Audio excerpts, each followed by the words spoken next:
We've gambled on the wrong horses in multiple occasions. We've made too many mistakes. Think about our withdrawal from Afghanistan, huge mistake. Think about our incredible support for Ukraine out of the gates. The American people, according to the White House, the American people believe that the war in Ukraine is a fight for democracy. You can't change that overnight. You can't suddenly change your stance on, well, they're not democracy anymore. You can't. Even though there's all the corruption in Ukraine, even though there's all the valid points that of mismanagement in Ukraine, of Ukraine partnering with, some shady ass people to fight against the Russians, right? Now that you've made the narrative that it's a fight for democracy, to turn that narrative in a different direction is going to take time. Same thing is happening in Israel.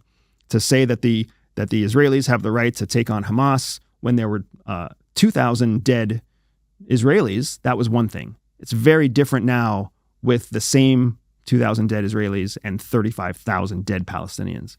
The world changes, and it's hard for us to change our narrative.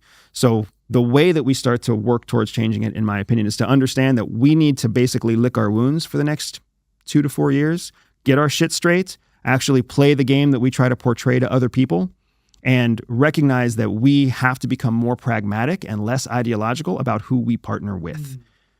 President Biden ran on a campaign promise of bringing the pariah state of Saudi Arabia to justice.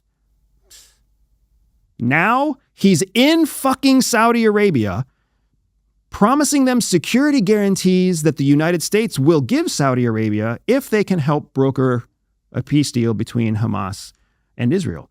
How far from our original goal are we? And all of that started when Ukraine was invaded by Russia. He cut off Russian oil, cut off sanctions to Russia, and then had to go to the Prince of Saudi to say, hey guys, we need you to produce more oil but not charge more money. To be fair, he doesn't remember what he said last week, mate, so it's going to be a problem for him.